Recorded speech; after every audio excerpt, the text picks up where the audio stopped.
So it is the annual celebration of Oklahoma's Heroes for Children, and this year it's going virtual.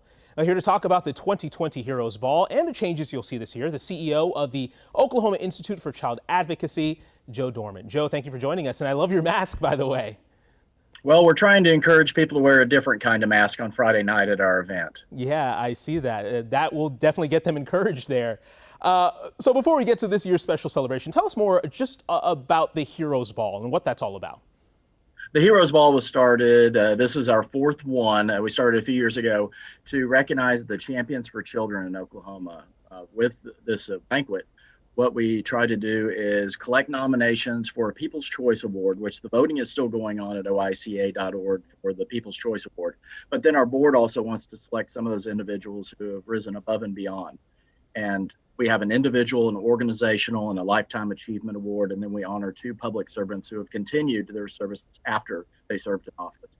We didn't want to stop this year. We didn't want to let COVID-19 stop us. So we got creative and decided to do a virtual banquet, which is going to be an award ceremony on Zoom. And we're doing Postmates delivery of the food for the ticket holders. Wow. So Postmates is partnering up with you guys, and you guys are going to actually deliver banquet food to people that are involved in this.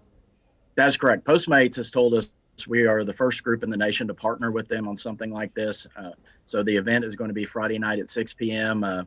They're going to be on watching. They're really excited about this. So we've been just excited about the entire opportunity here to do something groundbreaking in Oklahoma. And hopefully it's going to be the wave of the future for nonprofits to continue to be able to do events and not lose a step in their fundraising. Well, that is awesome. I'm glad you guys found a way to adapt to everything that's going on right now. You did mention the People's Choice there. How do people get involved? How do people vote? How do people get those votes in?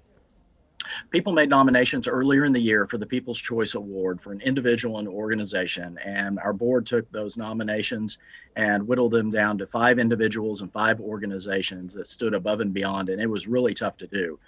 People can go to oica.org and click on the Ann Roberts Award and vote there. Ann was our longest serving executive director. She served for 20 years and still is active around the Capitol and has just been a tremendous champion for children. And we felt that was a way that we could recognize her lifetime of work by naming that award after her. How crucial are these heroes to what you guys do here in this community? It's so important. The Annie Casey Foundation does an annual ranking of states, and Oklahoma consistently ranks in the mid-40s. And we've got to work to build up that advocacy network, and that's what OICA is here for. We are an advocacy organization that trains Oklahomans on how to get engaged with their politicians, how to get active at the local, the county, the state, the national level, and have a voice on these issues.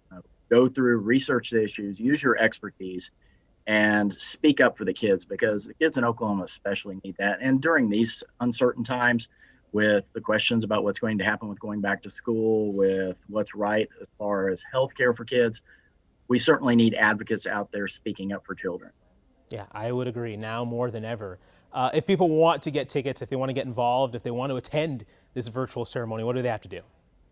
And it's not too late. We just crossed the 400 mark threshold for tickets sold this morning, and we still have plenty of room left. They can go to oica.org and click on the Heroes Ball link, and it has a program for how to do everything that you need, how to get the Postmates gift card, how to sign up for the silent auction. We have the silent auction running right now with about 50 different things, and you don't have to be a ticket holder to go to the silent auction and bid on things. The only things that you have to be a ticket holder for are 4 live auction items. We're auctioning off a quarter-sided beef and a basketball signed by Eddie Sutton and Kelvin Stamp.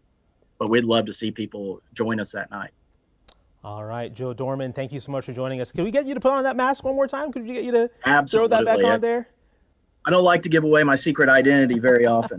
Well, now the whole world knows, so it's too late for that. But we appreciate everything you guys are doing. You guys are truly heroes in this community, and we appreciate you. Likewise, you all do tremendous work for kids. And the partnership with Gannett actually did an investigation, and then Gannett owned KOCO at that time. So we always feel like we have a close bond with KOCO, because we wouldn't be here if it hadn't been for y'all's parent company at the time. Absolutely, sir. And we're glad to be that partner in this. We have to be advocates for our children here. So thank you so much. Thank you.